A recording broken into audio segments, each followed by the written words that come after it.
Hello, and welcome to the NRT YouTube channel. In this video, I'm going to go through the NRT Foundation Scholarship and Bursary application for the 2022-23 first call. The Scholarship and Bursary application form is available through an online system called Smarter Select. First thing you need to do is create a Smarter Select account or log in with your existing account if you have one. The NRT Foundation will use the email that you use for Smarter Select to contact you with updates and information. So whatever email you choose for your account, make sure that it is an email you check regularly. On the first page, you will see a program description page which lists the deadline, the award limits, partner list, and the eligibility criteria. The eligibility requirements are that you are a member of a British Columbia First Nation community and that you are studying full-time at a recognized post-secondary institution. Please note, you just need to be considered a member. You do not need to have status to apply for our awards. If you are studying in a certificate, diploma, trades, or associate's degree program, you will apply for a bursary. If you are studying in an undergraduate, master's, or doctorate level program, you will apply for a scholarship. We then see that the application is made up of 4 main sections, and we can see the estimated time that it should take you to complete these sections. Please note that you can save your application at any time and continue if you need more time. Finally, there's a list of the supporting documentation required to complete this application.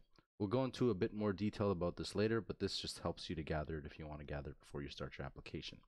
If you click this preview button, it'll show you what you need to complete throughout the application so that you can see exactly what you need before you start.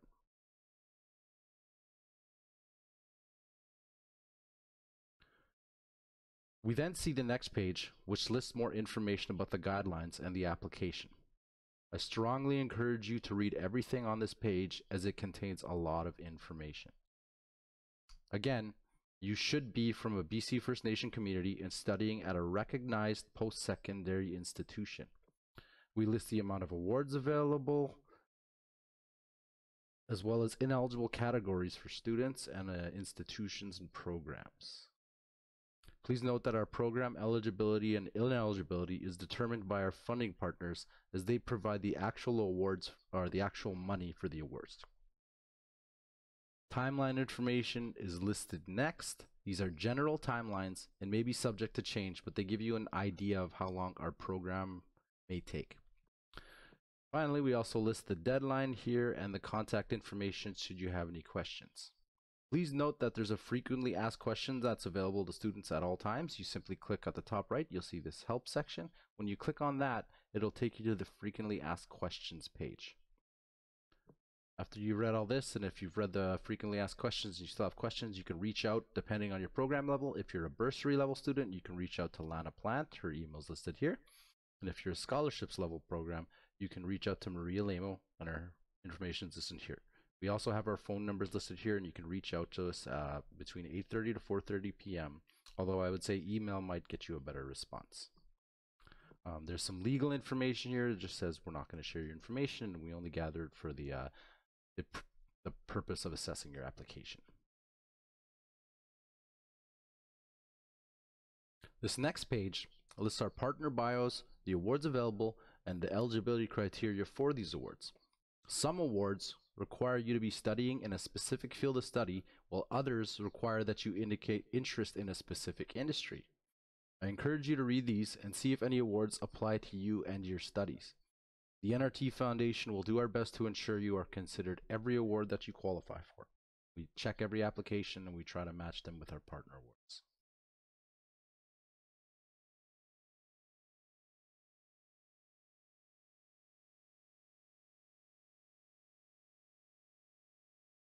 Section 1 is our Indigenous, Personal, and Program Information page. It's a fairly short and straightforward section, but it is important that you fill this out accurately. We use this information for our systems, and so you should give us as much complete information as you can.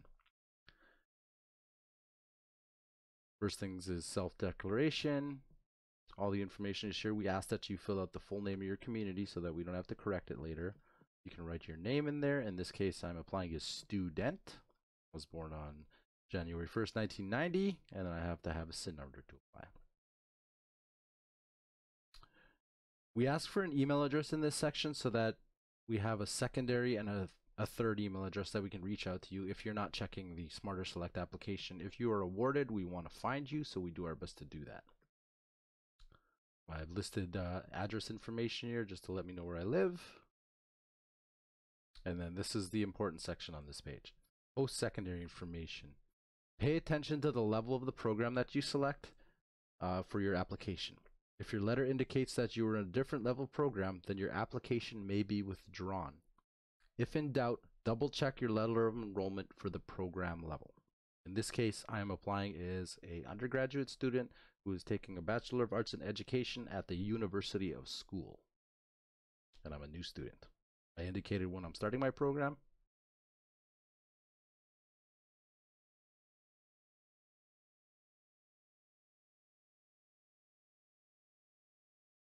Section 2 is our financial information section. We use this to determine your financial need, so it is important that you list all sources of income and expenses. The income and awards part of this section helps us get an idea of the amount of income that you have coming in throughout your 22-23 academic term. We ask that you declare all employment, community funding, awards, loans, and other sources. Please note that this section should never be zero, as it is nearly impossible to attend post-secondary with no income of any kind.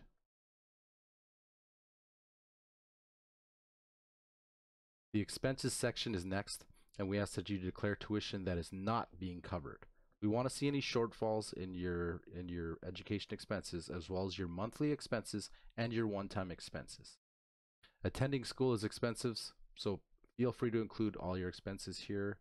If you have any extenuating or special circumstances, you can write them down and let us know. We take all of these into account and we score them accordingly. We do not penalize students for being financially responsible. We just want to see what your need is.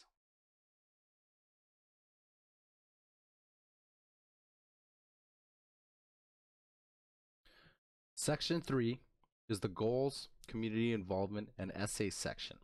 This is where students can make their application stand out and secure themselves an award. This is also the section that takes the most time.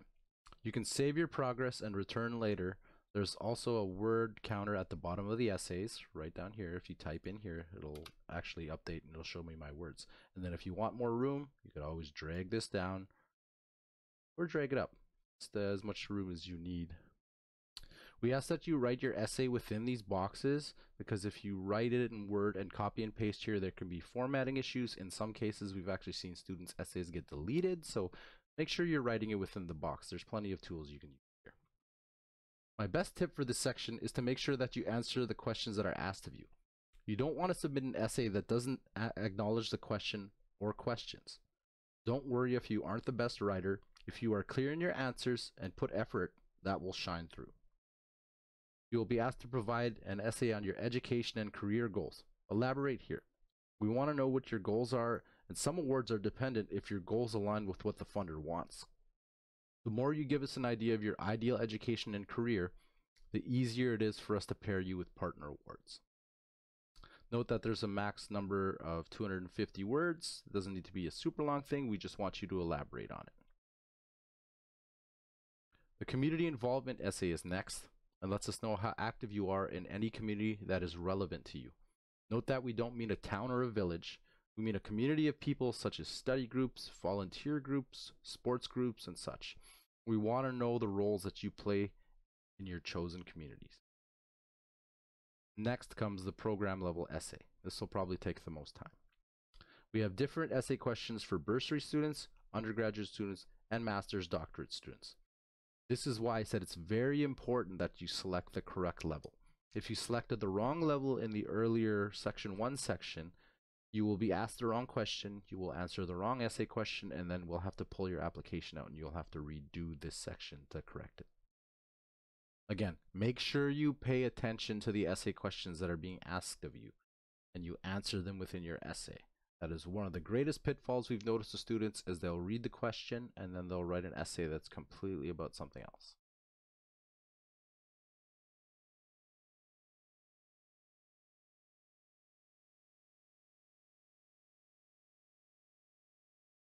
Section 4 is the section where you will upload the support documents to assist your application. This is the section that most students have difficulty filling out correctly. Follow the instructions to the letter if you can, as it is the best way to complete this section. The first supporting document required is your proof of Indigenous identity. We need proof of identity to verify that you are actually from a BC First Nation and you meet our eligibility requirements. The documents we'll accept is a picture or a copy of your status card, a letter from your First Nation on their letterhead indicating you are a member. Again, this helps with non-status students. Or a picture of your parent's status card and a long form birth certificate that clearly states they're your parent. If you need to submit more than one document in this section, we encourage you to combine them into a single PDF or a single Word file, as you can only upload one document when you click this button. Next comes the program documents. Here, we will ask for a confirmation of enrollment for your program. This is a document that shows us that you are actually enrolled or have been accepted into the program that you are applying for an award for. The document has to have your name as your program name, be on your school letterhead, and be dated May 13th, 2022 or later, which is our application opening date. This just helps us this just lets us know that you're actually in your program and you will be for the foreseeable future.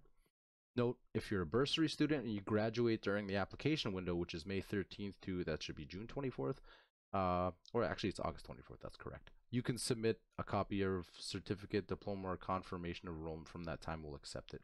So if you graduate and you're a bursary student during the application window, we'll accept that document and you can still claim an award. Undergrad, master's, and doctorate students are required to upload transcripts that show some academic history. We want to get a feel for your time as a student, and we want to see multiple years of grades if possible. This helps us to get an idea of who you are as a student and as well as your journey throughout those years.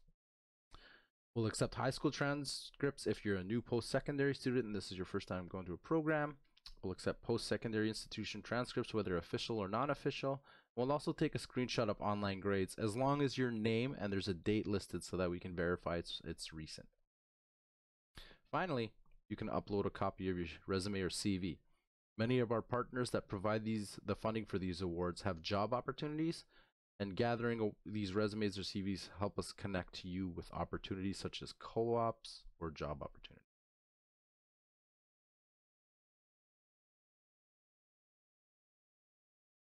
At last, we're at the end of the application. In this short section, you are simply signing that all the information you've given in your application is accurate and complete, that you agree to abide by the decision of the NRT Foundation in regards to your application, and that you give us permission to assess the information to score your application. I strongly encourage you to read this section before you sign it, as you are agreeing to abide by these terms. As you can see, I signed it student. I dated it today. And finally, that brings us to the end of our video. I wish you the best of luck in applying, and I hope you get an award this year. Thank you.